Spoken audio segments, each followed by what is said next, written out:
He went undercover at his own restaurant, but what he overheard behind him made his blood run cold. The smell of grilled chicken and toasted brioche hung in the air, the kind of scent that made you hungry even if you'd just eaten. Derek Lawson stood in line, hands tucked into his hoodie pocket, waiting his turn at the Harvest Table Grill in Mesa, Arizona, a location he technically owned, though nobody here knew that. It was a regular Tuesday afternoon. The lunch crowd had thinned, and the workers behind the counter looked busy but tired, moving in that autopilot rhythm you only see during long shifts. Derek glanced around quietly, his eyes sharp but calm. He liked coming to his restaurants without warning. It reminded him what real customers experienced, the good and the bad. The cashier called out, "Next!" and Derek stepped forward, about to order his usual grilled salmon bowl when he heard two voices behind him. Teenagers, maybe 17 or 18. Their tone was casual, but one of them spoke just loud enough to snag his attention. "Yo, I swear, man, if the boss finds out what we've been doing in the back, we're done." The other boy chuckled nervously. "Chill, bro. Nobody's gonna find out. I told you, just keep your mouth shut." Derek's hand froze midair, still holding his wallet. His mind started racing. What we've been doing in the back. He tried to keep a straight face, pretending to look at the menu board. The cashier's voice sounded distant now. "Sir? What can I get for you?" He cleared his throat. Yeah, one grilled salmon bowl, no dressing, extra avocado." As he paid, his ears strained to catch more of the boys' conversation. One of them, taller, wearing a gray hoodie, said, "Dude, I'm serious. I think one of the managers suspects something. We should stop before this gets bad." The shorter one laughed again, but it wasn't a confident laugh. "Man, relax. You think they care what happens in the back? Nobody checks that freezer anyway." Freezer. Derek's stomach tightened. He glanced toward the kitchen door where employees moved in and out with trays and boxes. A freezer could mean a lot of things. Food mishandling, theft, worse. The cashier handed him his receipt. "We'll bring that right out, sir." "Thanks," Derek said, but his voice was barely a whisper. He walked over to an empty booth near the window, sitting where he could still see the counter. He didn't even look at his phone. His eyes stayed locked on those two boys. They were young, barely men, wearing the restaurant's logo caps. One of them was new. Derek remembered approving the last round of hires for this branch just a month ago. He felt a pinch of disappointment tighten in his chest. He'd built Harvest Table Grill from scratch, back when he was barely 30. His goal was simple: good food, fair prices, and a decent place for people to work. He treated his employees like family, or at least that's what he believed. But if there was something going on behind those kitchen doors, something that could hurt his brand or the people who trusted him, he needed to know. He leaned back, watching the boys grab their drinks and head toward the kitchen. His heart was calm, but his mind was not. The next move had to be careful. He couldn't just storm in. He needed to see, to listen, to understand what was really happening. But as the kitchen door swung open behind them, Derek noticed something small but strange, that made him realize this wasn't going to be just another secret inspection. The kitchen door had swung just wide enough for Derek to catch a glimpse of something he couldn't ignore. One of the boys, the taller one, quickly slipping a small plastic bag from his jacket pocket into a cardboard box marked "Produce Use First." It was fast, almost instinctive, like he'd done it before. The other boy looked around nervously, then followed him in. Derek's heartbeat thudded once, heavy and deliberate. He wasn't sure what he saw, but it wasn't right. He glanced at the wall clock, 1:42 p.m., and quietly noted it in his phone. Old habits. He'd learned years ago that details mattered, even small ones. He didn't move right away. He sat there, sipping his water, letting the scene play out in his head. Could they be stealing food? Stashing something? He didn't want to jump to conclusions, but the word freezer echoed again in his mind like an alarm he couldn't silence. 5 years ago, Derek had been through something similar. An employee caught pocketing cash from the register. That incident had shaken him more than he'd admitted. Not because of the money, but because he'd trusted the guy. That's what made this harder. You build a team, a culture, a place people can be proud of, and one small crack can break everything. He stood up and walked casually to the counter. The shift manager, a young woman named Tara Jennings, was punching numbers into the POS screen. Derek recognized her from his employee reports, loyal, consistent, promoted within the last year. "Excuse me," he said politely, lowering his voice. "You guys hiring right now?"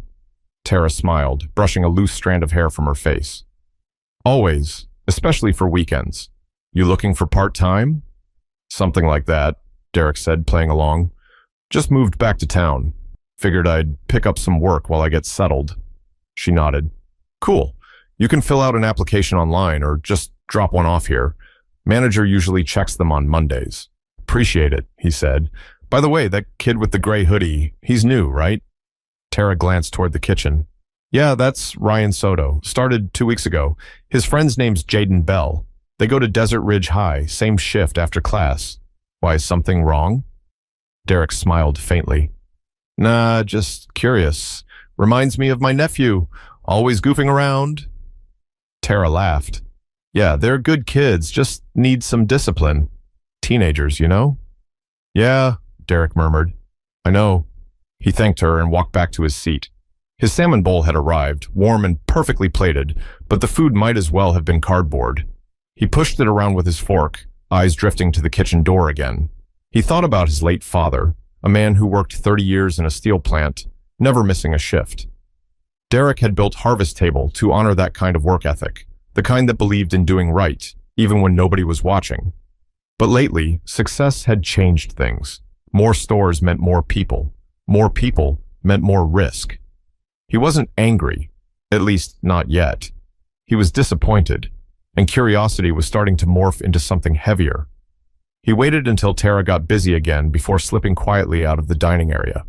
Instead of heading toward the exit, he made his way down a short hallway that led to the restrooms, and beyond that, the back storage area.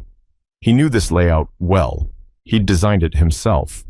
A staff-only sign hung crookedly on the door. He glanced around once, then pushed it open. The hum of the walk-in freezer hit him instantly, sharp and cold. He stepped in just enough to hear voices, Ryan and Jaden, laughing quietly. "Yo, hurry up before someone comes in," Jaden whispered. "I'm trying, man," Ryan said. "Just chill. It's gotta stay cold or it'll go bad." "Bad?" Derek thought, straining to listen. "What's going bad?" He took one slow step closer, careful not to make a sound. The smell of frozen produce and cleaning supplies mixed in the air.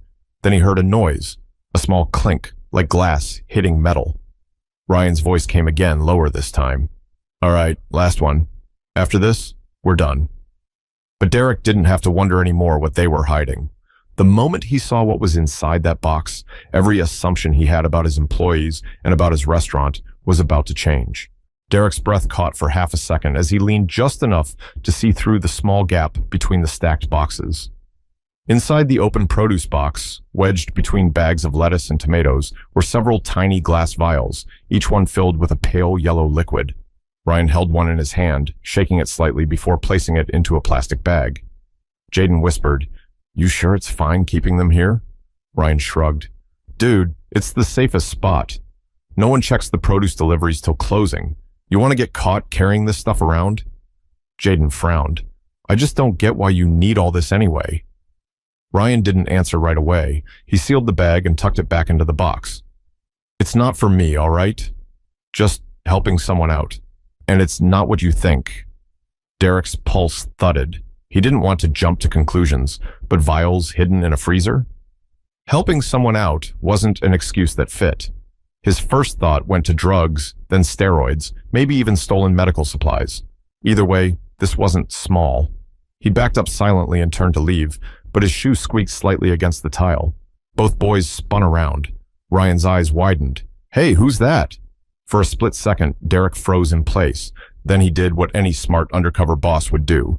He turned the situation into a test. He stepped forward casually, pretending to look lost. "Sorry, man. I was looking for the bathroom. Door must have been the wrong one." Jaden looked suspicious. "You don't work here, right?" "Nah," Derek said easily, hands in his hoodie pocket. "Just a customer." "Door was open, thought I'd check." Ryan forced a smile, hiding the panic in his eyes. "Yeah, bro, that's staff only back here. You can't be in here, got it," Derek said, nodding. "My bad. Didn't mean to interrupt whatever y'all were doing." He let his eyes flick briefly toward the box, just enough to make them nervous. Smells fresh, though. You guys keep all the produce in there? Yeah, Ryan said quickly. All the produce. Jaden elbowed him subtly. Come on, let's finish and get back out. Derek gave them one last polite nod before leaving the storage area, his expression unreadable. But inside, his mind was already working overtime. He'd seen enough to know something serious was happening, but not enough to understand why.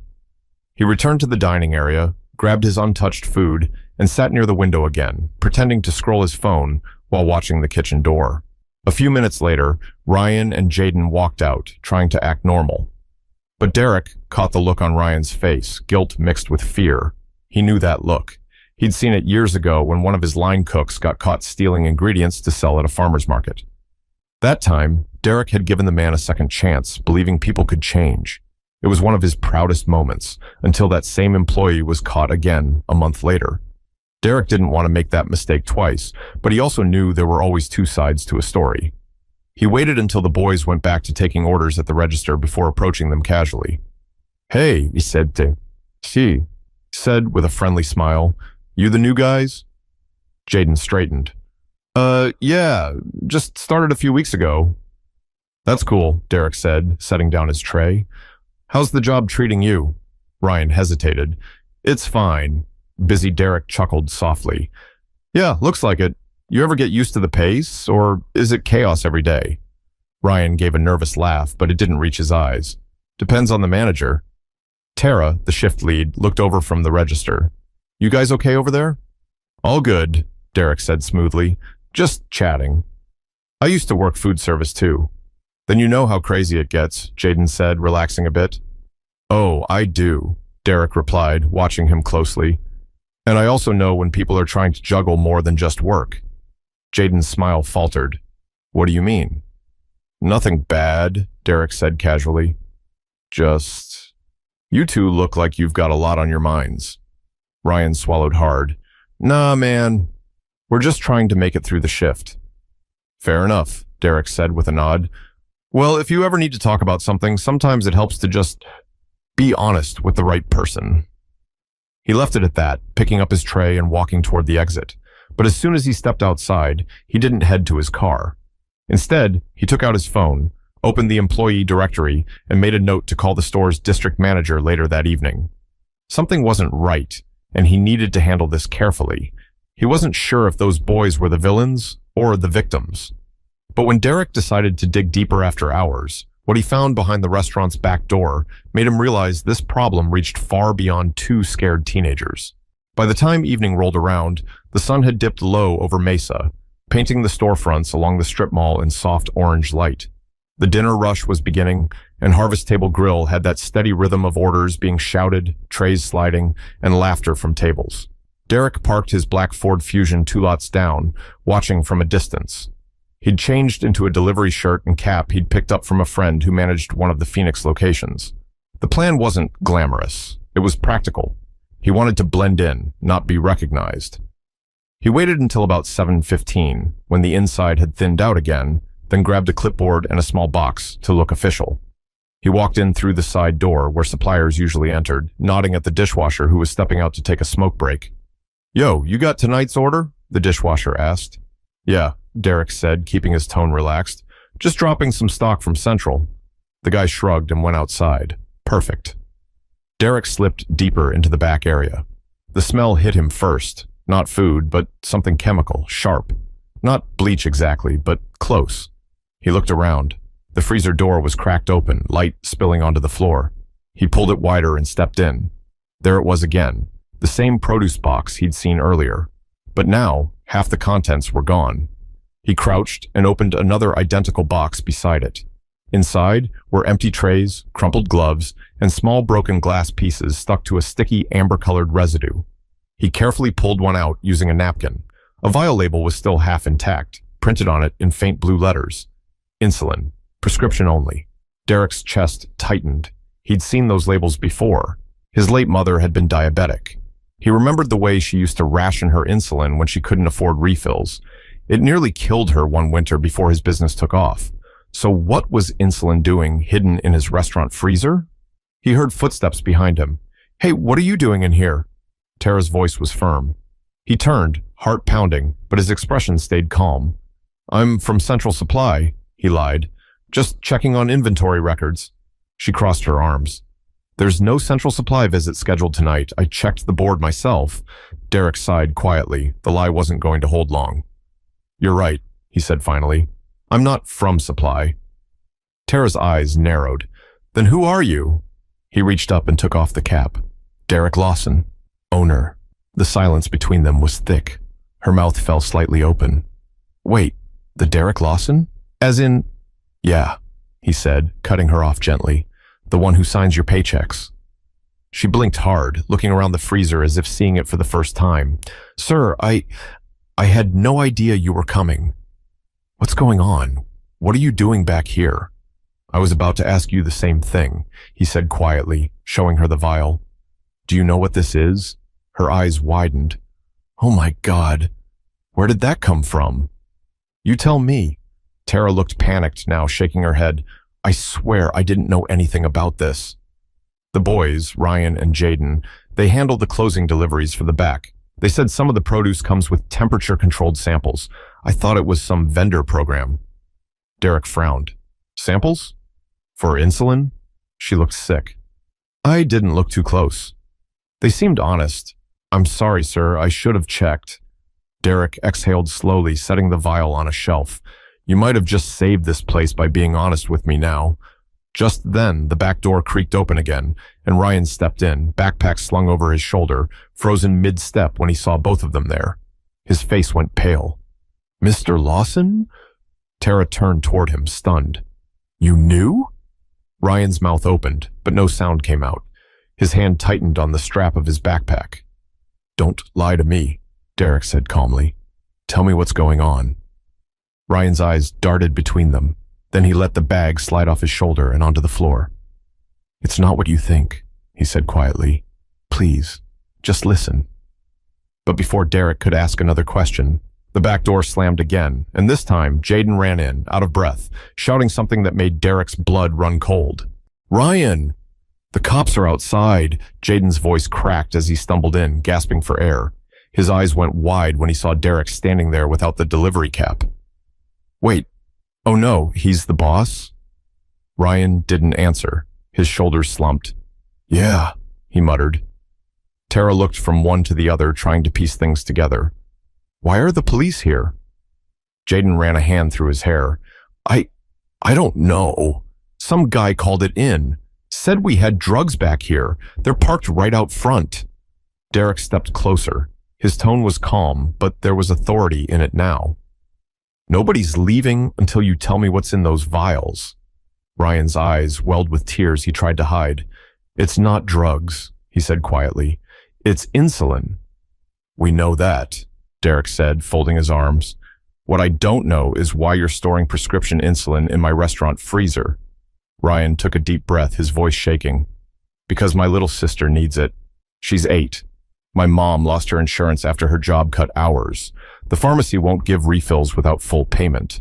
I've been getting samples from a friend whose aunt works in a clinic, but they have to stay cold, so I keep them here until I can bring them home. The room fell silent. Even the hum of the freezer felt distant. Jaden rubbed the back of his neck. He didn't want to tell anyone. I just helped him because I didn't want his sister to get sick again. She was in the hospital last month. Tara's hand covered her mouth. Oh my God. Derek stared at the boy, his jaw tight. You risked your job, your future, and the reputation of this place for that? Ryan's voice cracked. You think I wanted to? I tried everything. Charities, discount programs, even GoFundMe, but it's never enough. My mom's already behind on rent. I couldn't watch my sister go through that again. Derek didn't speak right away. He looked down at the small vial in his hand, thinking about his mother, how she used to water down her doses, how close he'd come to losing her before his business took off. He swallowed hard. Tara finally broke the silence. Sir, the officers are coming around back. What should we do? Derek took a deep breath. Let them in. But I'll handle it. Moments later, 2 uniformed officers entered. One of them, Officer Delgado, a middle-aged man with kind but wary eyes, looked at the scene carefully. We got an anonymous tip about controlled substances being stored here. What's going on? Derek stepped forward. My name's Derek Lawson. I own this restaurant. I can explain. The officer nodded. Go ahead.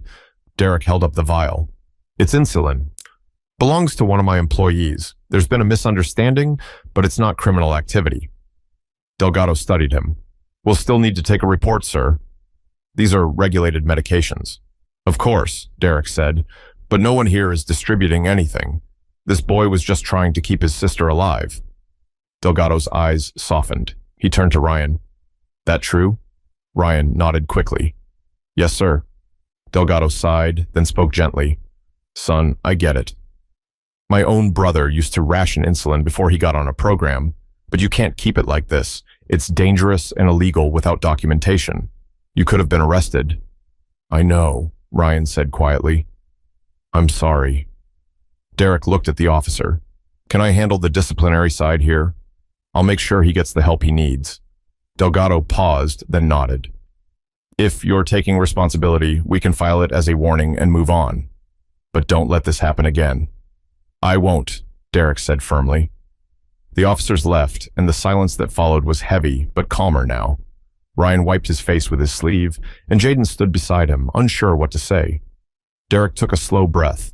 You two need to understand something. What you did, it was wrong. But I'm not going to pretend I don't understand why you did it. Ryan sniffed. I'll quit if you want me to. No, Derek said. You're not quitting. You're going to make this right. You'll come to the office tomorrow morning, and we'll figure out a legal way to help your family. You got that? Ryan's head snapped up. Wait, you'd really do that? Derek nodded. I've seen what happens when people have to choose between survival and the rules. I don't want that cycle repeating here. Jaden exhaled in relief, muttering, Man, you're not like other bosses. Derek gave him a faint smile. Maybe because I remember what it's like to be desperate. But as the boys left the freezer and Tara locked up for the night, Derek couldn't shake the feeling that someone else had made that anonymous call, and that this story wasn't finished yet. The next morning, Derek sat alone in his office above one of the flagship Harvest Table Grill locations in Scottsdale. He hadn't slept much.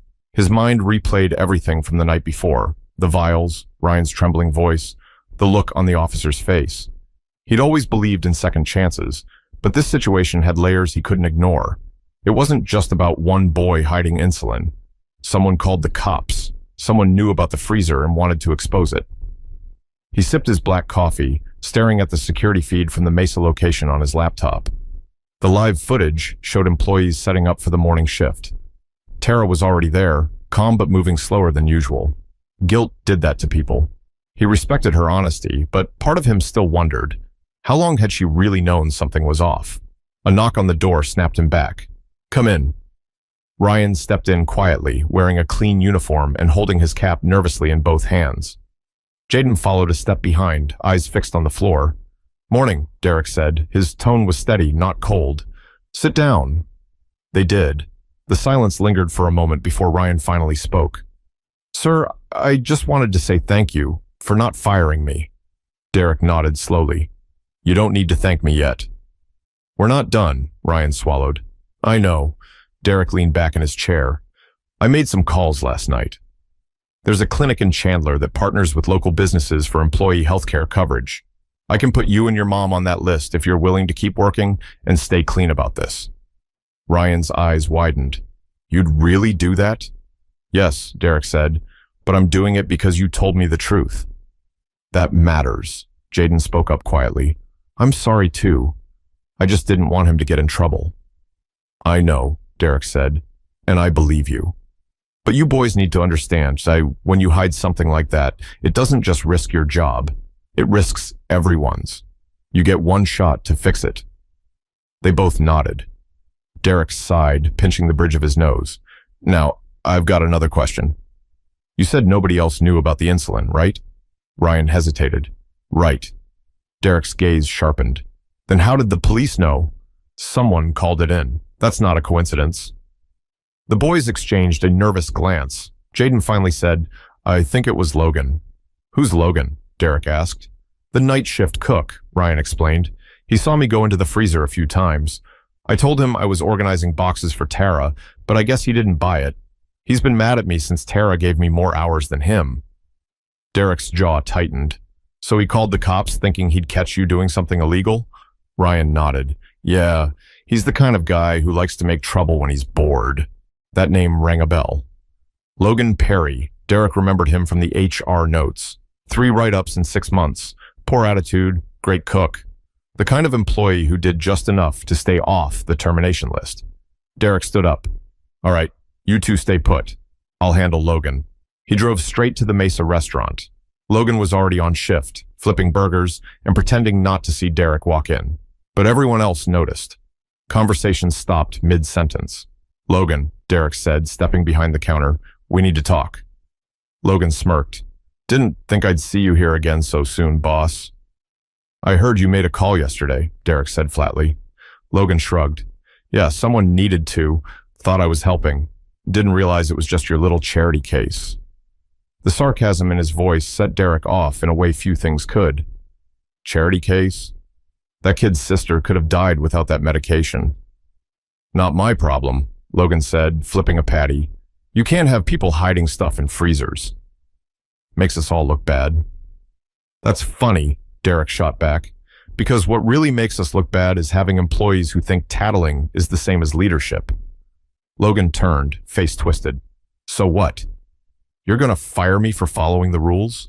No, Derek said, lowering his voice. I'm firing you for malice. You didn't call because you cared about rules. You called because you wanted to hurt someone. The entire kitchen went silent. Tara looked over from the prep line, frozen mid-chop. Logan laughed dryly. You can't prove that. I don't have to, Derek said. You're done here. Clean out your locker. For the first time, Logan's smirk faltered. You serious? As a heart attack. He turned to Tara. Get HR on the phone. Make it official. Logan muttered something under his breath, ripped off his apron, and stormed out the back door. The sound of it slamming echoed through the kitchen.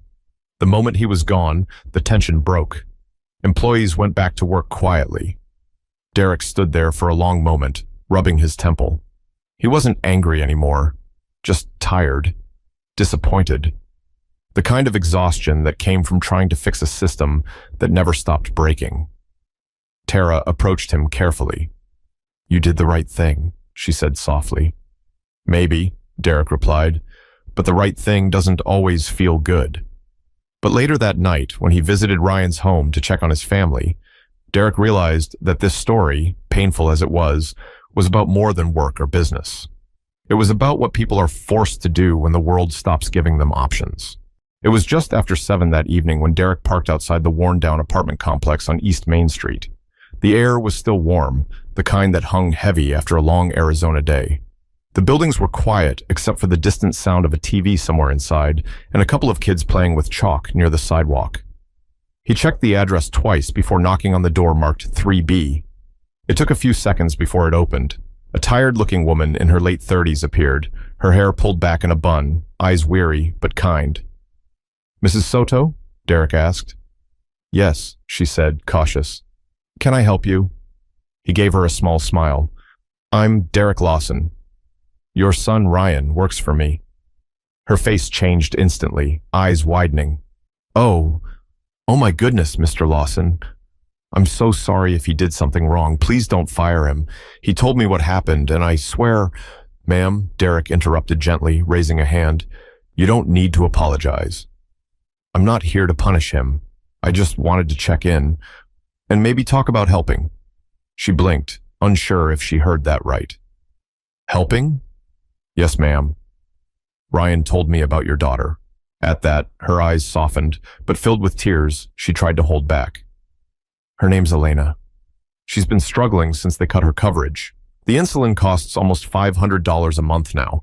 I pick up extra shifts when I can, but some months... She stopped, covering her mouth. Derek nodded slowly. I understand. I watched my own mother do the same thing years ago. It's not right that people have to choose between medicine and food. She looked at him like she wanted to believe him but didn't dare hope too much. People say things like that all the time, she said quietly, but nobody ever does anything. Derek hesitated, then reached into his pocket and handed her a folded paper. This is a contact for a local program we're sponsoring starting next month. It'll cover medical costs for employees and their immediate families. It's a partnership with a clinic in Chandler. I already spoke to them this morning. She unfolded the paper, reading it twice. You're serious? Completely. Her voice cracked. You have no idea what this means. I didn't think anyone even noticed what we were going through. Derek smiled faintly. Your son made sure someone did. At that moment, Ryan came out from a small hallway wearing a t-shirt and gym shorts. When he saw Derek, his eyes went wide. Sir, you didn't have to come here. Maybe not, Derek said, but I wanted to. You and your mom don't owe anyone an explanation, but I needed to see for myself why you did what you did. Ryan looked embarrassed. I know it was stupid. No, Derek said. It was desperate. There's a difference. Ryan looked at his mom, who smiled through tears. He's been trying to handle things like his dad would have, she said softly. We lost him 3 years ago. Since then, it's been just us. Derek nodded, suddenly quiet. Your dad raised a good man. They talked for a while longer, about Elena's health, about school, about how Ryan wanted to study business someday. Derek listened, really listened, the way he wished more people in power did. When he finally stood to leave, Elena appeared from the hallway, holding a stuffed bear almost as big as her. She had a small insulin patch on her arm, but the brightest eyes Derek had ever seen. Thank you for helping my mommy, she said shyly. Derek crouched a little to meet her gaze. You just keep getting better, all right? That's your job. She giggled. Okay.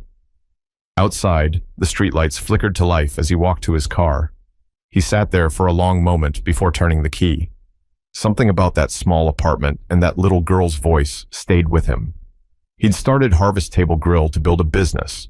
Somewhere along the way, he'd built a family instead, one that stretched farther than he'd ever imagined. The next week, Derek announced a new internal program, Harvest Cares. It offered emergency aid, medical assistance, and community grants for employees in crisis. It wasn't a PR stunt. He refused to even issue a press release. It was personal. And when Tara later told him that employees were talking about the changes, calling it the boss's redemption plan, Derek just smiled. Redemption's not the point, he said. It's responsibility. But even after all the praise and gratitude, Derek couldn't forget what sparked it all. 2 scared boys, 1 freezer, and a desperate act of love. Weeks passed, and word spread quietly through every Harvest Table Grill location. Employees started checking in on each other more, asking questions, paying attention. The tone of the place shifted, less like a chain, more like a community. Derek didn't make speeches or hold press conferences. He didn't post about the new healthcare fund or the crisis aid program. Instead, he focused on what mattered, listening, learning, and making sure his people never had to choose between survival and honesty again. One afternoon, he visited the Mesa branch again. Tara was training a new hire while Ryan worked the grill, moving with calm confidence this time. Jaden cracked jokes with customers at the counter. Everything looked normal, but better. When Derek walked in, Tara smiled. You here for the salmon bowl again, boss? He laughed. Yeah, extra avocado, no dressing. Ryan caught sight of him and grinned. Coming right up, Mr. Lawson. As Derek sat by the window, he realized how much had changed in just a few weeks. Not just for the restaurant, but for him. For years, he'd measured success in profits and growth charts. Now he saw it differently. Success was about people feeling safe enough to tell the truth, even when they were scared. When Ryan brought over his food, Derek asked, How's your sister doing? Ryan's smile softened. Better. The new program covered her medication last week. My mom cried when she found out. I've been saving up too, thinking maybe I could go to community college next year. That's good, Derek said. Keep going. You've got something special, Ryan. Don't lose it. Ryan hesitated, then asked quietly, Can I tell you something? Of course. I was mad at you that night, he admitted, when you caught us. I thought you'd never understand. But you did. You didn't just help me. You made me want to do better. Nobody's ever done that before. Derek didn't say anything for a moment. He just nodded, his voice steady. Sometimes people don't need to be punished. They just need to be seen. Ryan smiled. Thanks, boss. Derek watched him return to the kitchen, that same mix of pride and humility settling in. Outside, families walked past, cars hummed by, the world kept turning. But something inside him had shifted forever. He thought back to that first moment, the overheard whisper, the panic, the confusion, and realized it all led here. A hard lesson wrapped inside a moment of fear. We never really know what battles people are fighting behind the scenes. Sometimes it looks like laziness, dishonesty, or failure, but it's really someone hanging by a thread, trying to survive. Derek stood, left a generous tip, and walked out into the warm Arizona sunlight feeling lighter than he had in years. He didn't just build a restaurant, he built hope, and that's something worth protecting. Because here's the truth. Sometimes doing the right thing isn't about rules or titles. It's about compassion. It's about taking the time to understand before you judge. So if you've ever been in Derek's shoes, faced with a moment that could define who you are, choose empathy. That one choice might not change the world, but it could change someone's. If this story hit home for you, share it with someone who needs to hear it. Remind them that compassion isn't weakness, it's strength. And if you've ever been helped by someone who saw you when nobody else did, pay it forward. That's how we build better people, better communities, and a better world.